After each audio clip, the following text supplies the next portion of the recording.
ਸਤਿ ਸ੍ਰੀ ਅਕਾਲ ਜੀ। ਤੁਸੀਂ ਵੇਖ ਰਹੇ ਹੋ ਪੰਜਾਬ ਮੇਲ USA TV। ਪੰਜਾਬ ਦੀ ਸਿਆਸਤ ਦੇ ਅੰਦਰ ਨਾ ਪੱਖੀ ਪ੍ਰਚਾਰ ਬਹੁਤ ਜ਼ਿਆਦਾ ਹੈ, ਹਾਂ ਪੱਖੀ ਪ੍ਰਚਾਰ ਬਹੁਤ ਘੱਟ ਹੈ। ਹੁਣ ਜਨਤਾ ਇਹ ਵੇਖਣਾ ਚਾਹੁੰਦੀ ਹੈ ਕਿ ਕਾਂਗਰਸ ਦੇ ਅੰਦਰ ਜਿਹੜੀ ਧੜੇਬਾਜ਼ੀ ਬਣ ਗਈ ਹੈ, ਵੱਖੋ ਵੱਖ ਵਿਚਾਰਧਾਰਾ ਕਰਕੇ ਆਪਸ ਦੇ ਵਿੱਚ ਟਕਰਾਓ ਹੈ, ਇਸ ਨੂੰ ਕਿਵੇਂ ਨਿਬੇੜਦੇ ਨੇ ਤੇ ਇਕਜੁੱਟ ਹੋ ਕੇ ਇੱਕ ਮੁੱਠ ਹੋ ਕੇ ਕਿਵੇਂ ਚੋਣਾਂ ਵੱਲ ਅੱਗੇ ਵਧਦੇ ਨੇ। ਭਾਰਤੀ ਜਨਤਾ ਪਾਰਟੀ ਕਿਵੇਂ ਆਪਣੇ ਆਪ ਨੂੰ ਮੁੜ ਤੋਂ ਸਥਾਪਿਤ ਕਰਦੀ ਹੈ ਪੰਜਾਬ ਦੀ ਸਿਆਸਤ ਦੇ ਵਿੱਚ। ਜਿਹੜਾ ਇਹ ਨੈਰੇਟਿਵ ਕ੍ਰੀਏਟ ਕਰਨ ਦੀ ਕੋਸ਼ਿਸ਼ ਕੀਤੀ, ਇਮੋਸ਼ਨਲ ਕਾਰਡ ਖੇਡ ਕੇ ਉਹਦੇ ਵਿੱਚ ਨਿਰਾਸ਼ਾ ਹੋਈ ਹੈ ਤੇ ਹੁਣ ਕਿਵੇਂ ਅਗਲੇ ਪੈਂਤਰੇ ਬਦਲਦੀ ਹੈ। ਹੁਣ ਇਹ ਦੇਖਣਾ ਹੈ ਕਿ ਕਿਵੇਂ ਅਕਾਲੀ ਦਲ ਤੇ ਬਸਪਾ ਦਾ ਜੋੜ ਆਪਣੇ ਆਪ ਨੂੰ ਸਮੇਟਦਾ ਹੈ, ਇਕੱਠਾ ਕਰਦਾ ਹੈ ਤਾਂ ਕਿ ਚੋਣਾਂ ਜਿੱਤੀਆਂ ਜਾ ਸਕਣ 2022 ਦੀਆਂ। ਤੇ ਨਾਲ ਇਹ ਵੀ ਦੇਖਣਾ ਹੈ ਕਿ ਕਿਵੇਂ ਆਮ ਆਦਮੀ ਪਾਰਟੀ ਤੇ ਨਾਲ ਕਿਸਾਨੀ ਆਗੂ ਜੋ ਆਪਣੀ ਪਾਰਟੀ ਬਣਾ ਕੇ ਸਿਆਸਤ ਦੇ ਮੈਦਾਨ ਵਿੱਚ ਨਿਤਰੇ ਨੇ, ਪਹਿਲਾਂ ਬਦਲਾਅ ਵਾਸਤੇ ਲੜਦੇ ਸੀ, ਹੁਣ ਆਪਸ ਦੇ ਵਿੱਚ ਲੜਦੇ ਨੇ। ਇਹ ਝਗੜਾ, ਇਹ ਲੜਨਾ ਕਦੋਂ ਖਤਮ ਹੋਣਾ ਹੈ ਤੇ ਕਦੋਂ ਉਹਨਾਂ ਨੇ ਆਪਣੀ ਆਪਣੀ ਸਿਆਸਤ ਦੇ ਅਨੁਸਾਰ 2022 ਦੀਆਂ ਇਲੈਕਸ਼ਨਾਂ ਵੱਲ ਅੱਗੇ ਵਧਣਾ ਸ਼ੁਰੂ ਕਰਨਾ ਹੈ। ਮਾਹਿਰ ਕਹਿੰਦੇ ਨੇ ਕਿ ਇਸ ਵਾਰ ਸ਼ਾਇਦ ਨਤੀਜਾ ਇਹ ਹੋਏ ਕਿ ਹੰਗ ਪਾਰਲੀਮੈਂਟ ਬਣੇ। ਫਿਰ ਵੀ ਸਿਆਸਤ ਹੈ, ਕੁਝ ਕਿਹਾ ਨਹੀਂ ਜਾ ਸਕਦਾ ਕਿਹੜੇ ਵੇਲੇ ਹਵਾ ਕਿਹੜੇ ਰੁੱਖ ਵੱਲ ਚੱਲ ਪਵੇ। ਤਾਂ ਅਸੀਂ ਸਾਰਿਆਂ ਨੇ ਇਹ ਭਲਾ ਮੰਗਣਾ ਪੰਜਾਬ ਦਾ ਕਿ ਪੰਜਾਬ ਨੂੰ ਇੱਕ ਵਧੀਆ ਸਰਕਾਰ ਮਿਲੇ ਜੋ ਸੰਜੀਦਾ ਹੋ ਕੇ ਪੰਜਾਬ ਦੇ ਲੋਕਾਂ ਦੇ ਬੁਨਿਆਦੀ ਮਸਲਿਆਂ ਬਾਰੇ ਸੋਚੇ, ਪੰਜਾਬ ਦੀ ਸਟੇਟ ਇਕਨੋਮੀ ਬਾਰੇ ਸੋਚੇ। ਬਹੁਤ ਬਹੁਤ ਸਵਾਗਤ ਕਰਦੇ ਹਾਂ ਤੁਹਾਡਾ ਪੰਜਾਬ ਚਰਚਾ ਦੇ ਵਿੱਚ। ਮੈਂ ਸੰਜੀਵ ਯਸ਼ ਖੰਨਾ ਲੈ ਕੇ ਹਾਜ਼ਰ ਪ੍ਰੋਗਰਾਮ ਪੰਜਾਬ ਚਰਚਾ। ਸਾਡੇ ਨਾਲ ਸਕਾਈਪ ਦੇ ਜ਼ਰੀਏ ਜੁੜੇ ਨੇ ਸਟੂਡੀਓ ਦੇ ਵਿੱਚ ਡਾਕਟਰ ਰਾਜੀਵ ਖੋਸਲਾ ਜੀ, ਇਕਨੋਮਿਸਟ ਜਾਣੇ ਮਾਣੇ ਨੇ। ਬਹੁਤ ਰਿਸਰਚ ਹੈ ਇਹਨਾਂ ਦੀ ਪੰਜਾਬ ਦੀ ਇਕਨੋਮੀ ਦੇ ਉੱਤੇ, ਭਾਰਤ ਦੀ ਇਕਨੋਮੀ ਦੇ ਉੱਤੇ ਤੇ ਦੁਨੀਆ ਦੀ ਇਕਨੋਮੀ ਦੇ ਉੱਤੇ। ਭਾਰਤ ਦੀ ਇਕਨੋਮੀ, ਦੁਨੀਆ ਦੀ ਇਕਨੋਮੀ ਮਿਲ ਕੇ ਪੰਜਾਬ ਦੀ ਇਕਨੋਮੀ ਦੇ ਉੱਤੇ ਕੀ ਅਸਰ ਪਾਉਂਦੀਆਂ ਨੇ, ਇਸ ਦੀ ਗਹਿਰਾਈ ਤੱਕ ਤਹਿ ਤੱਕ ਉਤਰੇ ਹੋਏ ਨੇ ਡਾਕਟਰ ਰਾਜੀਵ ਖੋਸਲਾ ਜੀ। ਬਹੁਤ ਬਹੁਤ ਸਵਾਗਤ ਕਰਦੇ ਹਾਂ ਤੁਹਾਡਾ ਸ਼ੋਅ ਦੇ ਵਿੱਚ ਰਾਜੀਵ ਜੀ। ਮਿਹਰਬਾਨੀ ਜੀ ਖੰਨਾ ਸਾਹਿਬ, ਤੁਹਾਡੀ ਬਹੁਤ ਬਹੁਤ ਮਿਹਰਬਾਨੀ। ਰਾਜੀਵ ਜੀ, ਇੱਕ ਪਾਸੇ ਮਗੀ ਹੋਈ ਹੈ ਸਿਆਸਤ ਕਿਉਂਕਿ ਇਲੈਕਸ਼ਨਸ ਸਿਰ ਤੇ ਨੇ, ਸਭ ਕੁਝ ਡਿਜੀਟਲ ਮੀਡੀਆ ਰਾਹੀਂ ਹੋ ਰਿਹਾ ਹੈ ਤੇ ਅਸੀਂ ਵੀ ਆਪਣੇ ਚੈਨਲ ਤੋਂ, ਇਸ ਪਲੇਟਫਾਰਮ ਤੋਂ ਗੱਲ ਕਰਦੇ ਹਾਂ ਇਲੈਕਸ਼ਨਸ ਦੀ, ਗੱਲ ਕਰਦੇ ਹਾਂ ਪੰਜਾਬ ਦੀ ਇਕਨੋਮੀ ਦੀ। ਕਿਉਂਕਿ ਭਾਰਤ ਦੀ ਇਕਨੋਮੀ ਦੇ ਵਿੱਚ ਇੱਕ ਹਲਚਲ ਸ਼ੁਰੂ ਹੋ ਗਈ ਹੈ। ਪ੍ਰੀ ਬਜਟ ਐਸਟੀਮੇਟਸ ਆਣੇ ਸ਼ੁਰੂ ਹੋ ਗਏ ਨੇ ਕਿਉਂਕਿ ਹੁਣ ਸਟੇਟ ਦੇ ਨਾਲ ਨਾਲ ਜਦੋਂ ਆਪਾਂ ਸੈਂਟਰ ਦੀ ਗੱਲ ਕਰਨੀ ਹੈ ਤਾਂ ਸੈਂਟਰ ਦੇ ਵਿੱਚ ਬਜਟ ਦਾ ਮਾਹੌਲ ਹੈ, ਬਜਟ ਸੈਸ਼ਨ ਸ਼ੁਰੂ ਹੋਣ ਵਾਲਾ ਹੈ। ਇਸ ਬਜਟ ਸੈਸ਼ਨ ਦਾ ਮੈਂ ਪਹਿਲਾ ਸਵਾਲ ਤੁਹਾਨੂੰ ਇਹ ਪੁੱਛਾਂਗਾ, ਉਸ ਤੋਂ ਬਾਅਦ ਅਸੀਂ ਆਪਣੇ ਦੂਸਰੇ ਸਵਾਲਾਂ ਤੇ ਆਉਨੇ ਆ। ਇਸ ਬਜਟ ਸੈਸ਼ਨ ਦਾ ਜੋ ਨੈਸ਼ਨਲ ਪੱਧਰ ਤੇ ਹੋਣ ਜਾ ਰਿਹਾ ਹੈ, ਭਾਰਤ ਸਰਕਾਰ ਕਰਨ ਜਾ ਰਹੀ ਹੈ, ਇਸ ਦਾ ਪੰਜਾਬ ਦੀ ਇਕਨੋਮੀ ਦੇ ਉੱਤੇ ਕੀ ਅਸਰ ਪਏਗਾ? ਦੇਖੋ ਜੀ, ਇਸ ਵਾਰੀ ਦਾ ਬਜਟ ਵੀ ਪਿਛਲੇ ਬਜਟਾਂ ਵਾਂਗਰ ਬਹੁਤ ਹੀ ਇੱਕ ਸਪੈਸ਼ਲ ਬਜਟ ਹੋਏਗਾ ਕਿਉਂਕਿ ਇਹ ਲਗਾਤਾਰ ਦੂਜਾ ਸਾਲ ਹੈ ਜਦੋਂ ਅਸੀਂ ਪੈਂਡੈਮਿਕ ਦੇ ਵਿੱਚੋਂ ਦੀ ਨਿਕਲ ਰਹੇ ਹਾਂ ਜੀ। 2020 ਦਾ ਜਿਹੜਾ ਬਜਟ ਸੀ ਉਹਦੇ ਚ ਵੀ ਅਸੀਂ ਦੇਖਿਆ ਸੀ, ਔਰ 2021 ਦੇ ਬਜਟ ਦੇ ਵਿੱਚ ਵੀ ਅਸੀਂ ਦੇਖਿਆ ਸੀ, ਤੇ ਹੁਣ 2022 ਦੇ ਬਜਟ ਦੇ ਵਿੱਚ ਵੀ ਅਸੀਂ ਇਹ ਦੇਖਣਾ ਵੀ ਸਰਕਾਰਾਂ ਕੀ ਬਜਟ ਦੇ ਵਾਸਤੇ ਨਵੀਂ ਉਪਰਾਲੇ ਕੀ ਕਰਕੇ ਆਉਂਦੀਆਂ ਨੇ, ਨਵੀਆਂ ਚੀਜ਼ਾਂ ਕੀ ਲੈ ਕੇ ਆਉਂਦੀਆਂ ਜੋ ਸਰਕਾਰਾਂ ਲੈ ਕੇ ਆਉਣ ਗਈਆਂ। ਕਿਉਂਕਿ ਦੇਖੋ, ਬਜਟ ਦਾ ਜਿਹੜਾ ਮੇਨ ਪਰਪਸ ਹੁੰਦਾ ਉਹ ਹੁੰਦਾ ਫਾਈਨੈਂਸ਼ੀਅਲ ਸਟੇਟਮੈਂਟਸ ਦਾ ਰੱਖਣਾ, ਜਿਹੜੇ ਐਸਟੀਮੇਟਸ ਨੇ ਕਿ ਸਰਕਾਰਾਂ ਦੇ ਕੋਲ ਪੈਸਾ ਕਿੱਥੋਂ ਆਉਣਾ, ਕਿਹੜੇ ਪਾਸੋਂ ਮਾਲੀਆ ਇਕੱਠਾ ਕਰਨਾ, ਕਿੱਥੇ ਸਰਕਾਰਾਂ ਦਾ ਖਰਚਾ ਹੋਏਗਾ।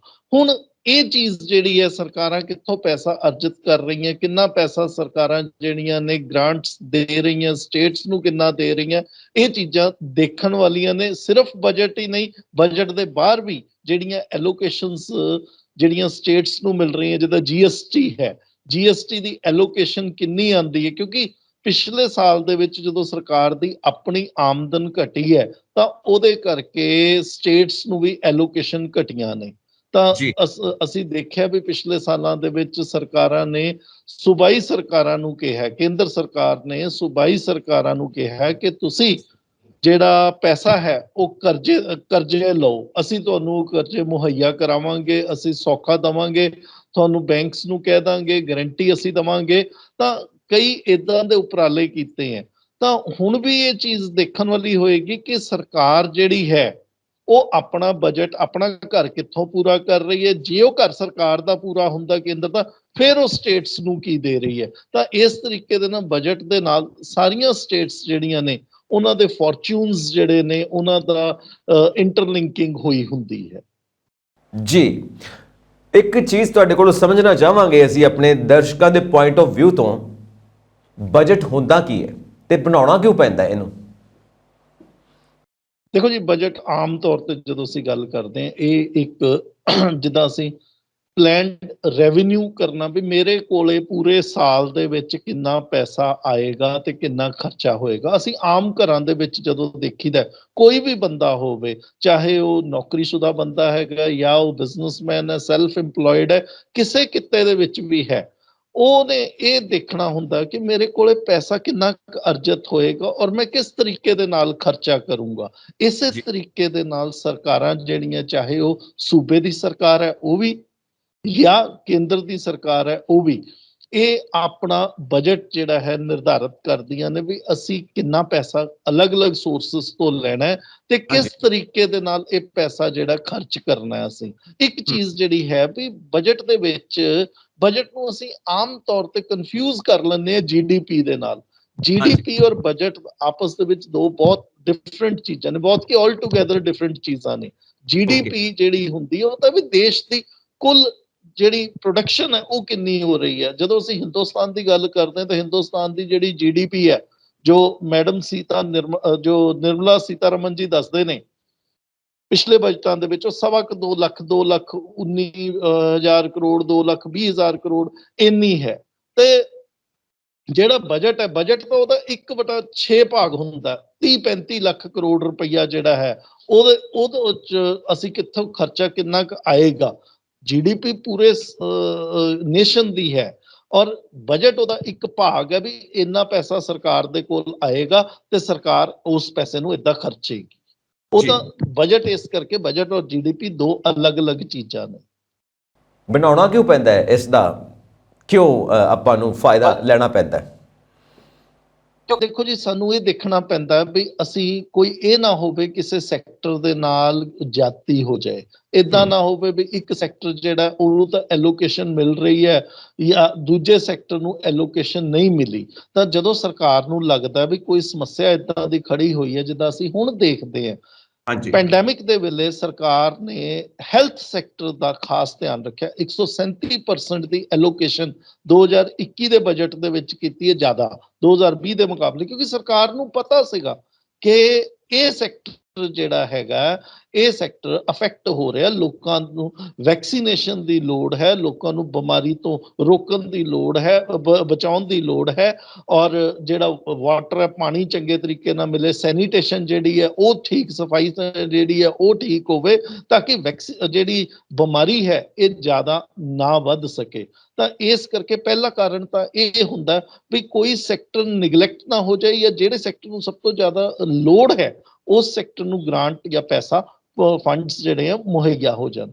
ਦੂਜਾ ਹੁੰਦਾ ਵੀ ਜੇ ਕੋਈ ਵਰਗ ਆਪਣੀ ਸੁਸਾਇਟੀ ਦਾ ਉਹ ਜ਼ਿਆਦਾ ਅਮੀਰ ਹੋਈ ਜਾ ਰਿਹਾ ਜਦਕਿ ਦੂਜਾ ਵਰਗ ਜਿਹੜਾ ਉਹ ਗਰੀਬ ਹੁੰਦਾ ਜਾ ਰਿਹਾ, ਤਾਂ ਸਰਕਾਰ ਨੂੰ, ਕਿਉਂਕਿ ਅਸੀਂ ਇੱਕ ਵੈਲਫੇਅਰ ਸਟੇਟ ਦਾ ਮਾਡਲ ਲੈ ਕੇ ਚੱਲਦੇ ਹਾਂ ਹਿੰਦੁਸਤਾਨ ਦੇ ਵਿੱਚ, ਤਾਂ ਸਰਕਾਰ ਨੂੰ ਇਹ ਕੰਮ ਦੇਖਣਾ ਪੈਂਦਾ ਵੀ ਅਮੀਰ ਤੇ ਗਰੀਬ ਦਾ, ਕਿਉਂਕਿ ਪਾੜਾ ਕਈ ਕਾਰਨਾਂ ਤੋਂ ਵੱਧ ਜਾਂਦਾ ਹੈ। ਕਈ ਵਾਰੀ ਇਦਾਂ ਦੇ ਸੈਕਟਰਸ ਉੱਤੇ ਆ ਜਾਂਦੇ ਨੇ ਜਿਨ੍ਹਾਂ ਦੇ ਵਿੱਚ ਸਿਰਫ ਅਮੀਰ ਲੋਕ ਹੀ ਜਾ ਸਕਦੇ ਨੇ। ਜਿਸ ਤਰ੍ਹਾਂ ਅਸੀਂ ਹੁਣ ਦੇਖ ਰਹੇ ਹਾਂ, ਆਈਟੀ ਸੈਕਟਰ ਦੀ ਗਰੋਥ ਜਿਹੜੀ ਹੈ ਉਹ ਬਹੁਤ ਜ਼ਿਆਦਾ, ਲੇਕਿਨ ਉਹਦੇ ਵਿੱਚ ਇੱਕ ਪੜ੍ਹੀ ਲਿਖੀ ਜਿਹੜੀ ਕਰਾਊਡ ਹੈ ਉਹੀ ਜਾ ਸਕਦੀ ਹੈ। ਤਾਂ ਇਸ ਕਰਕੇ ਕਈ ਇਦਾਂ ਦੇ ਫੈਕਟਰਸ ਹੁੰਦੇ ਆ ਜਿਹਦੇ ਕਰਕੇ ਅਮੀਰ ਔਰ ਗਰੀਬ ਦਾ ਆਪਸ ਦੇ ਵਿੱਚ ਪਾੜਾ ਵੱਧ ਜਾਂਦਾ। ਉਹਨੂੰ ਠੀਕ ਕਰਨ ਵਾਸਤੇ ਵੀ ਟੈਕਸ ਲਾਉਣ ਦੀ ਲੋੜ ਹੁੰਦੀ ਹੈ। ਤਾਂ ਇਹ ਟੈਕਸ ਜਿਹੜੇ ਨੇ ਬਜਟ ਦੇ ਦੌਰਾਨ ਫਾਈਨਾਂਸ ਮਿਨਿਸਟਰ ਦੇਖਦੇ ਨੇ ਵੀ ਕਿਹੜੇ ਏਰੀਆਜ਼ ਤੇ ਲੱਗਣੇ ਨੇ।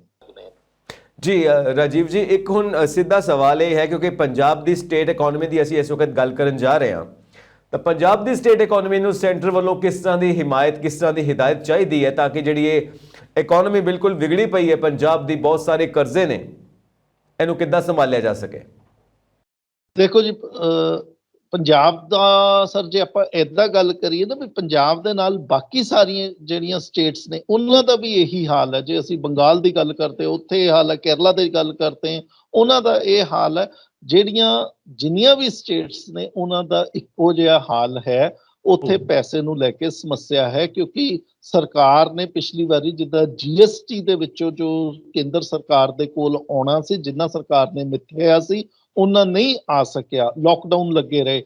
ਇਸ ਕਰਕੇ ਸਰਕਾਰਾਂ ਨੂੰ ਇੱਕ ਤਾਂ ਉਸ ਵੇਲੇ ਕਰਜ਼ੇ ਚੱਕਣੇ ਪਏ ਆ, ਜਿੱਦਾਂ ਪੰਜਾਬ ਸਰਕਾਰ ਨੇ ਵੀ ਕਰਜ਼ਾ ਚੱਕਿਆ ਔਰ ਉਹ ਕਰਜ਼ੇ ਮਹਿੰਗੇ ਰੇਟ ਦੇ ਉੱਤੇ ਮਿਲੇ। ਇਹਨਾਂ ਦੀ ਮਾਲੀ ਹਾਲਤ ਜਿਹੜੀ ਹੈ ਸਟੇਟਸ ਦੀ ਖਰਾਬ ਹੋਣ ਕਰਕੇ ਬੈਂਕਾਂ ਨੇ ਵੀ ਇਹਨਾਂ ਨੂੰ ਜਿਹੜੇ ਕਰਜ਼ੇ ਦਿੱਤੇ ਉਹ ਹਾਈ ਰੇਟਸ ਦੇ ਉੱਤੇ ਦਿੱਤੇ। ਤਾਂ ਕਿਤੇ ਨਾ ਕਿਤੇ ਇਸ ਵੇਲੇ ਜਿਹੜੀ ਕੇਂਦਰ ਸਰਕਾਰ ਨੂੰ ਲੋੜ ਹੈ ਉਹਨਾਂ ਨੂੰ ਜਿਹੜਾ ਇਹਨਾਂ ਦਾ ਬਕਾਇਆ ਹੈ ਸਟੇਟਸ ਨੂੰ ਉਹ ਦੇਣ। ਜਿੱਦਾਂ ਹੁਣ ਪੰਜਾਬ ਸਰਕਾਰ ਦਾ ਜੋ ਮੈਨੂੰ ਅੰਦਾਜ਼ਾ ਹੈ ਕਿ ਤਕਰੀਬਨ 5000 ਕਰੋੜ ਰੁਪਏ ਦਾ ਬਕਾਇਆ ਜਿਹੜਾ ਹੈ GST ਤੋਂ ਪਿਆ। ਤਾਂ ਸਰਕਾਰ ਨੂੰ ਇਹ ਕੰਮ ਕਰਨ ਦੀ ਲੋੜ ਹੈ। ਇੱਕ ਹੋਰ ਨਾਲ ਸਰ ਗੱਲ ਏਦਾਂ ਵੀ ਜਿਹੜਾ ਸਾਡਾ ਹੰਗਰ ਇੰਡੈਕਸ ਹੈ ਜਾਂ ਜਿਸ ਤਰ੍ਹਾਂ ਅਸੀਂ ਇਹ ਦੇਖ ਰਹੇ ਹਾਂ ਸਾਡੇ ਜਿਹੜੇ ਰੈਂਕਸ ਹੈ ਇੰਟਰਨੈਸ਼ਨਲ ਮਾਰਕੀਟ ਦੇ ਵਿੱਚ ਗਿਰੇ ਨੇ ਹਰ ਪੱਖੋਂ ਦੀ। 23 ਕਰੋੜ ਲੋਕ ਜਿਹੜੇ ਨੇ ਪਾਵਰਟੀ ਦੇ ਵਿੱਚ ਆ ਗਏ। ਅਜ਼ੀਮ ਪ੍ਰੇਮ ਜੀ ਦੀ ਰਿਪੋਰਟ ਹੈ ਤਾਂ ਪੰਜਾਬ ਵੀ ਉਹਨਾਂ ਦੇ ਵਿੱਚ ਹੈ। ਇਹ ਨਹੀਂ ਹੈ ਕਿ ਪੰਜਾਬ ਉਸ ਤੋਂ ਅਲੱਗਾ ਹੈ, ਕਿਤੇ ਪੰਜਾਬ ਵੀ ਉਹਦੇ 'ਚ ਹੈ। ਤਾਂ ਇਹਨਾਂ ਚੀਜ਼ਾਂ ਦੇ ਉੱਤੇ ਫੋਕਸ ਜਿਹੜਾ ਹੋਣਾ ਚਾਹੀਦਾ ਉਹ ਕੇਂਦਰ ਦਾ ਜ਼ਰੂਰ ਹੋਣਾ ਚਾਹੀਦਾ। ਭੁੱਖਮਰੀ ਦੀ ਹਾਲਤ ਪੈਦਾ ਹੋ ਚੁੱਕੀ ਹੈ ਪੰਜਾਬ ਦੇ ਵਿੱਚ ਵੀ, ਬਾਕੀ ਸਟੇਟਸ ਦੇ ਵਿੱਚ ਵੀ, ਇੰਡੀਆ ਦੇ ਵਿੱਚ, ਪੂਰੀ ਦੁਨੀਆ ਦਾ ਇਹ ਹਾਲ ਹੈ ਕਿ ਭੁੱਖਮਰੀ ਦੀ ਹਾਲਤ ਪੈਦਾ ਹੋ ਚੁੱਕੀ ਹੈ। ਤਾਂ ਉਸ ਵੇਲੇ ਜਦੋਂ ਹੁਣ ਇਹ ਸਥਿਤੀ ਬਣੀ ਹੋਈ ਹੈ, ਹੁਣ ਮੈਂ ਇਕੱਠੇ ਹੀ ਕੁਐਸਚਨਸ ਲੈ ਰਿਹਾ। ਐਡਵਾਂਸਡ ਐਸਟੀਮੇਟਸ ਕੀ ਹੋਣ, ਰਿਵਾਈਜ਼ਡ ਐਸਟੀਮੇਟਸ ਕੀ ਹੋਣ, ਐਕਚੁਅਲ ਐਸਟੀਮੇਟਸ ਕੀ ਹੋਣ, ਇਕਨੋਮਿਕ ਸਰਵੇ ਕੀ ਹੋਵੇ ਤਾਂ ਕਿ ਫਾਈਨੈਂਸ਼ੀਅਲ ਈਅਰ ਤੱਕ ਪਹੁੰਚਿਆ ਜਾ ਸਕੇ। ਤੇ ਉਸ ਤੋਂ ਪਹਿਲਾਂ ਜੋ ਪ੍ਰੀ ਬਜਟ ਐਸਟੀਮੇਟਸ ਹੋ ਰਹੇ ਨੇ, ਪ੍ਰੀ ਬਜਟਸ ਜੋ ਪ੍ਰੋਸੈਸ ਹੋ ਰਿਹਾ ਹੈ ਉਹਦਾ ਸਟੇਟਸ ਕੀ ਹੈ ਤਾਂ ਕਿ ਉਹ ਜੋ ਐਕਚੁਅਲ ਪੋਜੀਸ਼ਨ ਹੈ ਫਾਈਨੈਂਸ਼ੀਅਲ ਈਅਰ ਦੇ ਵਿੱਚ ਫਾਈਨਾਂਸ ਮਿਨਿਸਟਰ ਅਨਾਉਂਸ ਕਰ ਸਕਣ ਪੰਜਾਬ ਦੇ ਪੁਆਇੰਟ ਆਫ ਵਿਊ ਤੋਂ। ਸਰ ਜਿਹੜੇ ਐਡਵਾਂਸਡ ਐਸਟੀਮੇਟਸ ਨੇ ਉਹ ਤਾਂ ਹੁੰਦਾ ਵੀ ਜੋ ਇਸ ਵੇਲੇ ਇਹਨਾਂ ਨੇ ਗਣਨਾ ਕੀਤੀ ਹੈ ਸਰਕਾਰ ਨੇ ਬਈ ਸਾਡੇ ਕੋਲ ਕਿੰਨਾ ਵਿੱਤ ਇਕੱਠਾ ਹੋਏਗਾ, ਕਿੰਨਾ ਮਾਲੀਆ ਇਕੱਠਾ ਹੋਏਗਾ ਤੇ ਕਿੱਥੇ ਅਸੀਂ ਖਰਚਾ ਕਰਨਾ ਹੈ। ਉਹਦਾ ਜਿਹੜਾ ਕੰਸੋਲੀਡੇਟਡ ਫਿਗਰ ਹੈ ਪ੍ਰੀਲਿਮਿਨਰੀ ਸ਼ੁਰੂਆਤੀ ਤੌਰ ਦੇ ਉੱਤੇ ਉਹਨੂੰ ਅਸੀਂ ਐਡਵਾਂਸਡ ਐਸਟੀਮੇਟਸ ਕਹਿੰਦੇ ਹਾਂ। ਜਿਹੜੇ ਰਿਵਾਈਜ਼ਡ ਐਸਟੀਮੇਟਸ ਹੁੰਦੇ ਨੇ, ਰਿਵਾਈਜ਼ ਦਾ ਮਤਲਬ ਹੈ ਵੀ ਬਾਅਦ ਦੇ ਵਿੱਚ ਉਹਦੇ 'ਚ ਕਈ ਵਾਰੀ ਕੋਈ ਚੀਜ਼ ਜ਼ਿਆਦਾ ਖਰਚਾ ਹੋ ਗਿਆ ਜਾਂ ਘੱਟ ਖਰਚਾ ਹੋ ਗਿਆ, ਉਹ ਪੈਸੇ ਹੋਰ ਵੱਧ ਗਏ। ਜਿੱਦਾਂ ਇਸ ਵਾਰੀ ਸਾਡੇ ਕੋਲ ਕਾਰਪੋਰੇਟ ਟੈਕਸ ਔਰ ਇਨਕਮ ਟੈਕਸ ਤੋਂ ਪੈਸਾ ਜਿੰਨਾ ਸਰਕਾਰ ਨੇ ਸੋਚਿਆ ਸੀਗਾ ਉਸ ਤੋਂ ਜ਼ਿਆਦਾ ਆ ਚੁੱਕਾ ਹੈ। ਸੈਸ ਦੇ ਵਿੱਚੋਂ ਉਸ ਦੇ ਕਾਰਨ ਸਰਕਾਰ ਦੇ ਕੋਲ ਪੈਸਾ ਜ਼ਿਆਦਾ ਆ ਚੁੱਕਾ ਹੈ। ਤਾਂ ਉਹਨੂੰ ਕਹਿੰਦੇ ਆ ਰਿਵਾਈਜ਼ਡ ਐਸਟੀਮੇਟਸ, ਜਿਸ ਚੀਜ਼ ਨੂੰ ਸਰਕਾਰ ਬਾਅਦ ਦੇ ਵਿੱਚ ਰਿਵਾਈਜ਼ ਕਰ ਦਿੰਦੀ ਹੈ। ਇਕਨੋਮਿਕ ਸਰਵੇ ਜਿਹੜੀ ਤੁਸੀਂ ਗੱਲ ਕੀਤੀ ਨਾ, ਸਰਕਾਰ ਇੱਕ ਦਿਨ ਪਹਿਲਾਂ ਬਜਟ ਆਉਣ ਤੋਂ ਸਰਕਾਰ ਇਕਨੋਮਿਕ ਸਰਵੇ ਇੱਕ ਡਾਕੂਮੈਂਟ ਹੈ ਮਿਨਿਸਟਰੀ ਆਫ ਫਾਈਨਾਂਸ ਦਾ, ਉਹ ਰਿਲੀਜ਼ ਕਰਦੀ ਹੈ ਜਿਹਦੇ 'ਚ ਇਹ ਦੱਸਿਆ ਜਾਂਦਾ ਵੀ ਪਿਛਲੇ ਸਾਲ ਦੇ ਵਿੱਚ ਕੀ ਹੋਇਆ, ਕਿਹੜੇ ਚੈਲੰਜਸ ਹੁਣ ਸਾਡੇ ਸਾਹਮਣੇ ਖੜੇ ਨੇ ਤੇ ਅਸੀਂ ਅਗਲੇ ਸਾਲ ਵਾਸਤੇ ਕੀ ਕਰਨਾ ਹੈ। ਜਿਹੜੀ ਆਪਾਂ ਪੰਜਾਬ ਦੀ ਗੱਲ ਕਰ ਰਹੇ ਹਾਂ ਸਰ, ਇਸ ਵੇਲੇ ਜਿਹੜਾ ਮੈਨੂੰ ਲੱਗਦਾ ਵੀ ਇੱਕ ਪੁਆਇੰਟ ਜਿਹੜਾ ਬਹੁਤ ਇੰਪੋਰਟੈਂਟ ਹੈ ਜਿਹੜਾ ਕਿਤੇ ਨਾ ਕਿਤੇ ਰਹਿ ਗਿਆ ਹੈ, ਉਹ ਹੈ ਵੀ ਹੈਲਥ ਨੂੰ ਲੈ ਕੇ। ਹੈਲਥ ਚਾਹੇ ਉਹ ਪੰਜਾਬ ਸਰਕਾਰ ਹੈ ਚਾਹੇ ਉਹ ਕੇਂਦਰ ਦੀ ਸਰਕਾਰ ਹੈ, ਇਸ ਵੇਲੇ ਜਿਹੜਾ ਮੇਨ ਕੰਮ ਹੈ ਕਿਉਂਕਿ ਓਮਿਕਰੋਨ ਵਾਇਰਸ ਜਿਸ ਸਪੀਡ ਦੇ ਨਾਲ ਵੱਧ ਰਿਹਾ ਅਸੀਂ ਦੇਖ ਰਹੇ ਹਾਂ 1.5 ਲੱਖ ਕੇਸ ਜਿਹੜਾ ਪੌਣੇ 2 ਲੱਖ ਕੇਸ ਡੇਲੀ ਦਾ ਆ ਰਿਹਾ, ਤਾਂ ਦੋਨੋਂ ਸਰਕਾਰਾਂ ਨੂੰ ਕਿਤੇ ਨਾ ਕਿਤੇ ਹੈਲਥ ਸੈਕਟਰ ਦੇ ਉੱਤੇ ਕੁਛ ਨਾ ਕੁਛ ਕਰਨ ਦੀ ਲੋੜ ਹੈ ਔਰ ਜ਼ਿਆਦਾ ਜਿਹੜੀ ਐਲੋਕੇਸ਼ਨਸ ਹੈ ਉਹ ਕੇਂਦਰ ਨੂੰ ਸਟੇਟਸ ਨੂੰ ਦੇਣ ਦੀ ਲੋੜ ਹੈ ਹੈਲਥ ਐਂਗਲ ਤੇ। ਦੂਸਰਾ ਹੈ ਅਨਇੰਪਲੋਇਮੈਂਟ ਨੂੰ ਲੈ ਕੇ, ਜਿਹੜਾ ਪੁਆਇੰਟ ਆਪਾਂ ਆਲਰੇਡੀ ਡਿਸਕਸ ਵੀ ਕੀਤਾ ਵੀ ਬੇਰੁਜ਼ਗਾਰੀ ਨੂੰ ਨਜਿੱਠਣ ਦੇ ਲਈ ਵੀ ਕੁਛ ਨਾ ਕੁਛ ਕਰਨਾ ਚਾਹੀਦਾ। ਅਰਬਨ ਮਨਰੇਗਾ ਵਰਗੇ ਪ੍ਰੋਗਰਾਮਸ ਜਿਹੜੇ ਹਜੇ ਤੱਕ ਮਨਰੇਗਾ ਜਿਹੜੀ ਸਿਰਫ ਰੂਰਲ ਏਰੀਆਜ਼ ਦੇ ਵਿੱਚ ਹੈ, ਅਰਬਨ ਮਨਰੇਗਾ ਵਰਗਾ ਵੀ ਕੋਈ ਨਾ ਕੋਈ ਸਟੈਪ ਜਿਹੜਾ ਹੈ ਇਹ ਚੱਕਣਾ ਪਏਗਾ। ਤੀਸਰਾ ਜਿਹੜਾ ਹੈ PM ਕਿਸਾਨ ਦੇ ਵਿੱਚ ਜਿਹੜੀ 6000 ਰੁਪਏ ਦੀ ਰਾਸ਼ੀ ਆਉਂਦੀ ਹੈ ਕਿਸਾਨਾਂ ਦੇ ਹੱਥਾਂ ਦੇ ਵਿੱਚ, ਮੈਨੂੰ ਲੱਗਦਾ ਵੀ ਜਿੱਦਾਂ 5 ਸਟੇਟਸ ਦੀਆਂ ਇਲੈਕਸ਼ਨਸ ਡਿਊ ਨੇ, ਯੂਪੀ ਔਰ ਪੰਜਾਬ ਉਹਨਾਂ ਦੇ ਵਿੱਚੋਂ 2 ਮੇਜਰ ਐਗਰੀਰੀਅਨ ਸਟੇਟਸ ਨੇ, ਤਾਂ ਇੱਥੇ ਕਿਤੇ ਨਾ ਕਿਤੇ ਸਰਕਾਰਾਂ ਨੂੰ ਦੋਨੋਂ ਪਾਸਿਓਂ ਕੇਂਦਰ ਤੇ ਪੰਜਾਬ ਸਰਕਾਰ ਨੂੰ PM ਕਿਸਾਨ ਦੀ ਐਲੋਕੇਸ਼ਨ ਵੀ ਇਨਕਰੀਜ਼ ਕਰਨ ਦੀ ਜ਼ਰੂਰਤ ਹੈ। ਮੈਂ ਇਹ ਸਮਝਦਾ ਹਾਂ ਕਿ ਕਈ ਵਾਰ ਕਿਉਂਕਿ ਸਾਰੀ ਦੀ ਸਾਰੀ ਪੋਲੀਟੀਕਲ ਇਕਨੋਮੀ ਹੈ ਤਾਂ ਪੋਲਿਟਿਕਸ ਨੂੰ ਸਾਹਮਣੇ ਰੱਖ ਕੇ ਸਰਕਾਰਾਂ ਆਪਣੇ ਮਾਡਲਸ ਬਣਾਉਂਦੀਆਂ ਨੇ ਕਿ ਕਿੱਥੋਂ ਵੋਟ ਬੈਂਕ ਕ੍ਰੀਏਟ ਕੀਤਾ ਜਾ ਸਕੇ। ਉਹਦੇ ਵਿੱਚ ਜ਼ਰੂਰੀ ਨਹੀਂ ਹੁੰਦਾ ਕਿ ਲੋਕਾਂ ਦੀਆਂ ਬੁਨਿਆਦੀ ਲੋੜਾਂ ਦੇ ਉੱਤੇ ਧਿਆਨ ਦਿੱਤਾ ਜਾਵੇ। ਬਿਲਕੁਲ ਠੀਕ ਹੈ ਜੀ। ਸਰਕਾਰਾਂ ਵੋਟ ਬੈਂਕ ਦੇਖਦੀਆਂ ਨੇ, ਕਿੱਥੇ ਉਹਨਾਂ ਦਾ ਵੋਟ ਬੈਂਕ ਹੈ ਉਸ ਦੇ ਅਕੋਰਡਿੰਗਲੀ ਹੀ ਸਰਕਾਰਾਂ ਦੀਆਂ ਪਾਲਿਸੀਜ਼ ਬਣਦੀਆਂ ਨੇ। ਜਿੱਥੇ ਸਰਕਾਰ ਨੂੰ ਲੱਗਦਾ ਹੈ ਵੀ ਵੋਟਾਂ ਦਾ ਜ਼ਿਆਦਾ ਸਕੋਪ ਹੈ, ਉਦਾਂ ਦੀਆਂ ਪਾਲਿਸੀਜ਼ ਜਿਹੜੀਆਂ, ਜਿੱਦਾਂ ਹੁਣ ਮੈਂ ਕਿਸਾਨਾਂ ਵਾਲੀ ਗੱਲ ਕੀਤੀ ਹੈ, ਕਿਸਾਨ ਅਸੀਂ ਦੇਖਿਆ ਵੀ ਜਿਹੜੇ 3 ਬਿੱਲ ਸੀਗੇ ਕ੍ਰਿਸ਼ੀ ਕਾਨੂੰਨ, ਜਿਨ੍ਹਾਂ ਨੂੰ ਅਸੀਂ ਆਮ ਤੌਰ ਤੇ ਰੈਫਰ ਕਰਦੇ ਹਾਂ, ਉਹ ਵਾਪਸ ਹੋ ਗਏ। 1 ਸਾਲ ਤੇ ਵਾਪਸ ਨਹੀਂ ਸੀ ਹੋਏ। ਐਡਾ ਧਰਨਾ ਲੱਗਾ ਰਿਹਾ ਉੱਥੇ ਦਿੱਲੀ ਦੇ ਵਿੱਚ, ਕਿਸਾਨਾਂ ਦਾ ਐਡਾ ਹਜੂਮ ਉੱਥੇ ਬੈਠਾ ਰਿਹਾ, ਉਸ ਦੇ ਬਾਵਜੂਦ ਪੈਦਾ ਨਹੀਂ ਹੋਏ। ਸਟੇਟ ਜਦੋਂ ਇਲੈਕਸ਼ਨਸ ਆਈਆਂ ਨੇ, ਕਾਨੂੰਨ ਵਾਪਸ ਹੋ ਗਏ। ਹੁਣ ਵੀ ਜਿਹੜਾ ਸਟੇਟਸ ਜਿਹੜੀਆਂ ਨੇ ਸਰਕਾਰਾਂ ਜਿਹੜੀਆਂ ਨੇ, ਹੋ ਸਕਦਾ ਇਲੈਕਸ਼ਨਸ ਨੂੰ ਮੱਦੇ-ਨਜ਼ਰ ਕਈ ਕਿਸਾਨਾਂ ਦੀਆਂ ਕਿਸਾਨ ਜਥੇਬੰਦੀਆਂ ਨਾਲ ਗੱਲਾਂ ਵੀ ਕਰਨ ਔਰ ਉਹਨਾਂ ਨੂੰ ਕੁਛ ਨਾ ਕੁਛ ਰਿਆਇਤਾਂ ਵੀ ਦੇਣਗੀ। ਸੋ ਕਈ ਵਾਰ ਫਿਜ਼ੂਲ ਖਰਚੀਆਂ ਵੀ ਕਰਦੀਆਂ ਨੇ ਸਰਕਾਰਾਂ, ਸਿਰਫ ਵੋਟ ਬੈਂਕ ਨੂੰ ਧਿਆਨ 'ਚ ਰੱਖਦੇ ਹੋਏ। ਤੇ ਤਾਂ ਕੀ ਹੁੰਦਾ ਕਿ ਜਿਹੜੀਆਂ ਬੁਨਿਆਦੀ ਲੋੜਾਂ ਨੇ ਲੋਕਾਂ ਦੀਆਂ, ਸਟੇਟ ਇਕਨੋਮੀ ਦੀਆਂ, ਅਰਥਚਾਰੇ ਦੀਆਂ, ਰੋਜ਼ਮर्रा ਦੀਆਂ ਜ਼ਿੰਦਗੀ ਦੀਆਂ, ਆਮ ਲੋਕਾਂ ਦੀਆਂ, ਉਹ ਪੂਰੀਆਂ ਨਹੀਂ ਹੁੰਦੀਆਂ ਔਰ ਫਿਜ਼ੂਲ ਖਰਚੀ ਹੁੰਦੀ ਰਹਿੰਦੀ ਹੈ ਔਰ ਟੈਕਸ ਪੇਅਰ ਦੀ ਮਨੀ ਵੇਸਟ ਹੁੰਦੀ ਹੈ। Do you agree? ਕਿ ਜੀ ਸਾਡੇ ਸਾਹਮਣੇ ਇਹ ਉਦਾਹਰਨ ਨੇ। ਇੱਕ ਤਾਂ ਸਰਕਾਰਾਂ ਜਿਹੜਾ ਆਪਣੇ ਉੱਤੇ ਖਰਚਾ ਕਰਦੀਆਂ ਨੇ ਉਹ ਬਹੁਤ ਜ਼ਿਆਦਾ, ਖਾਸ ਕਰਕੇ ਪੰਜਾਬ ਸਰਕਾਰ ਦਾ ਜਦੋਂ ਅਸੀਂ ਦੇਖਦੇ ਹਾਂ, ਪੰਜਾਬ ਸਰਕਾਰ ਦਾ ਇਹ ਖਰਚਾ ਬਹੁਤ ਹੀ ਜ਼ਿਆਦਾ ਹੈ। ਔਰ ਬੜੀ ਹੈਰਾਨੀ ਦੀ ਗੱਲ ਹੈ ਕਿ ਪੰਜਾਬ ਸਰਕਾਰ ਨੇ ਆਪਣੇ ਜਿਹੜੇ ਖਰਚਿਆਂ ਦੇ ਹੈਡਸ ਵੀ ਚੇਂਜ ਕਰਤੇ। ਇਸ ਨੂੰ ਡਿਵੈਲਪਮੈਂਟ ਐਕਸਪੈਂਡੀਚਰ ਦੇ ਤੌਰ ਤੇ ਸਰਕਾਰ ਦਿਖਾ ਰਹੀ ਹੈ। ਖਰਚਾ ਆਪਣੇ ਉੱਤੇ ਸਰਕਾਰ ਨੇ ਕੀਤਾ ਔਰ ਉਹ ਹੀ ਦਿਖਾਇਆ ਜਾ ਰਿਹਾ ਕਿ ਲੋਕਾਂ ਦੇ ਵਿਕਾਸ ਦੇ ਲਈ ਅਸੀਂ ਖਰਚਾ ਕਰ ਰਹੇ ਹਾਂ। ਇਹ ਬਹੁਤ ਵੱਡਾ ਅੱਖਾਂ ਦੇ ਵਿੱਚ ਘੱਟਾ ਪਾਉਣ ਵਾਲਾ ਇੱਕ ਸਰਕਾਰ ਨੇ ਕੰਮ ਕੀਤਾ ਹੋਇਆ, ਪੰਜਾਬ ਦੀ ਸਰਕਾਰ ਨੇ। ਇਸੇ ਤਰੀਕੇ ਦੇ ਨਾਲ ਜਿਹੜੀਆਂ ਕੇਂਦਰ ਦੀ ਸਰਕਾਰ ਹੈ, ਉਹ ਵੀ ਅਲੱਗ-ਅਲੱਗ ਤਰੀਕਿਆਂ ਦੇ ਨਾਲ, ਜਿੱਦਾਂ ਇਲੈਕਟੋਰਲ ਬੌਂਡਸ ਹੋ ਗਏ, ਲੋਕਾਂ ਤੱਕ ਕਰਪਸ਼ਨ, ਜਿਹੜੇ ਕਰਪਟ ਤਰੀਕਿਆਂ ਦੇ ਨਾਲ ਪੈਸਾ ਭੇਜਣਾ, ਉਹ ਵੀ ਇੱਕ ਤਰੀਕੇ ਦਾ ਕੰਮ ਹੈ ਜਿਸ ਦੇ ਨਾਲ ਸਰਕਾਰਾਂ ਜਿਹੜੀਆਂ ਨੇ ਫਜ਼ੂਲ ਖਰਚੀ ਦੇ ਵਿੱਚ ਰੁੱਝੀਆਂ ਹੋਈਆਂ ਨੇ। ਯਾਨੀ ਪੰਜਾਬ ਦੇ ਲੋਕਾਂ ਨੂੰ, ਭਾਰਤ ਦੇ ਲੋਕਾਂ ਨੂੰ ਇਕਜੁੱਟ ਹੋ ਕੇ, ਮਿਲ ਜੁਲ ਕੇ ਸਰਕਾਰਾਂ ਨੂੰ ਵੀ ਸੁਧਾਰਨਾ ਪਏਗਾ, ਸਿਆਸੀ ਪਾਰਟੀਆਂ ਨੂੰ ਵੀ ਸੁਧਾਰਨਾ ਪਏਗਾ, ਸਿਆਸੀ ਆਗੂਆਂ ਨੂੰ ਵੀ ਸੁਧਾਰਨਾ ਪਏਗਾ। ਸੋ ਮੇਰਾ ਮੰਨਣਾ ਇਹ ਹੈ ਕਿ ਜੋ ਇਹ ਜੌਬਸ ਕ੍ਰੀਏਟ ਕਰਦੀਆਂ ਨੇ, ਰੋਜ਼ਗਾਰ ਕ੍ਰੀਏਟ ਕਰਦੀਆਂ ਨੇ, ਇਹ ਵੱਡੀਆਂ ਜੋ ਕਾਰਪੋਰੇਟਸ ਨੇ, ਪ੍ਰਾਈਵੇਟ ਕੰਪਨੀਆਂ ਨੇ, ਜਾਂ ਇਸ ਤਰ੍ਹਾਂ ਦੇ ਇਦਾਰੇ, ਬਿਜ਼ਨਸ ਇੰਸਟੀਚਿਊਟਸ ਨਹੀਂ ਹੁੰਦੇ, ਬਲਕਿ ਜੋ ਮਿਡਲ ਕਲਾਸ ਹੈ, ਮੱਧ ਵਰਗ ਹੈ, ਉਹ ਜੌਬਸ ਕ੍ਰੀਏਟ ਕਰਦਾ। ਜਦੋਂ ਉਹਨਾਂ ਦੇ ਜੇਬ ਵਿੱਚ ਪੈਸਾ ਆਉਂਦਾ ਹੈ, ਉਹ ਡਿਮਾਂਡ ਵਧਾਉਂਦਾ ਹੈ, ਤੇ ਉਸ ਦੇ ਨਾਲ ਜਦੋਂ ਸਪਲਾਈ ਵਧੇਗੀ ਤਾਂ ਜੌਬਸ ਕ੍ਰੀਏਟ ਹੋਣਗੀਆਂ, ਤਾਂ ਹੀ ਇੰਡਸਟਰੀ ਕੰਮ ਕਰੇਗੀ, ਤਾਂ ਹੀ ਸਨਅਤ ਕੰਮ ਕਰੇਗੀ, ਤਾਂ ਹੀ ਕਾਰਪੋਰੇਟ ਹਾਊਸਿਸ ਕੰਮ ਕਰਨਗੇ, ਵੱਡੇ ਬਿਜ਼ਨਸ ਗਰੁੱਪ ਕੰਮ ਕਰਨਗੇ। ਤੁਹਾਨੂੰ ਨਹੀਂ ਲੱਗਦਾ ਕਿ ਮਿਡਲ ਕਲਾਸ ਫੈਮਿਲੀ ਹੀ, ਮਿਡਲ ਕਲਾਸ ਲੋਕ ਹੀ ਜੌਬ ਕ੍ਰੀਏਟ ਕਰਦੇ ਨੇ, ਇਕਨੋਮੀ ਨੂੰ ਸਟਰੋਂਗ ਬਣਾਉਂਦੇ ਨੇ, ਦੇਸ਼ ਨੂੰ ਚਲਾਉਂਦੇ ਨੇ?